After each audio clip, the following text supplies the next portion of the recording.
Dieu est esprit. Il faut que ceux qui l'adorent, l'adorent en esprit et en vérité. Dieu est un être relationnel. Ce Dieu esprit est un grand Dieu. C'est le Dieu créateur et non un Dieu créé. C'est lui qui crée d'autres dieux. Il est le créateur des cieux et de la terre, des choses visibles et des choses invisibles. Les trônes, les principautés, les dignités. Notre Dieu que nous servons, c'est le véritable Dieu. Il y a ceux qui servent les petits dieux. D'autres sont allés dans la magie, dans la sorcellerie, dans tout ce que vous connaissez, mais ce sont des petits dieux. Il n'y a qu'un seul véritable et un seul créateur.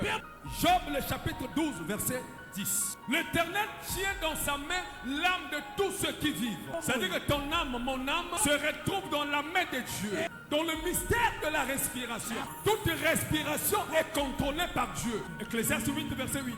C'est Dieu qui contrôle le souffle que je porte.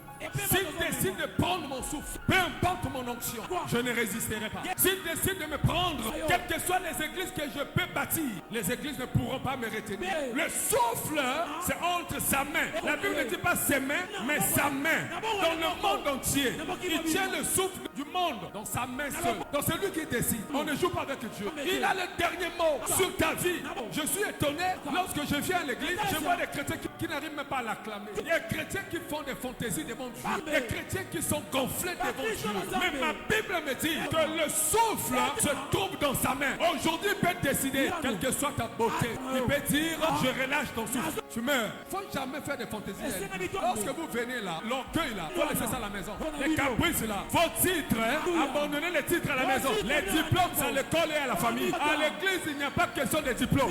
Ici, il est question de l'adoration. Ici, il est question de célébrer Dieu. Parce que mon souffle ne dépend pas de mon diplôme. Ma beauté ne dépend pas de ma famille. Il y a un homme qui tient mon souffle. C'est comme c'est comme si tu es en train d'espionner les gens.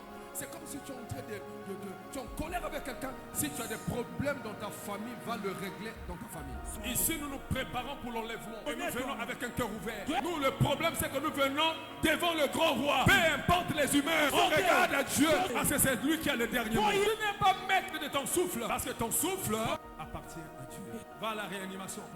Bonbonne. Un grand monsieur avec un gros ventre. Les voitures garées dans son parking. C'est Dieu qui détient le souffle. Arrête ce que tu fais là. Tu es tellement gonflé dans la maison. Simple. Dieu résiste aux orgueils. L'homme n'est pas maître de son souffle pour pouvoir le retenir. Et il n'a aucune puissance sur le jour de la mort. Claire.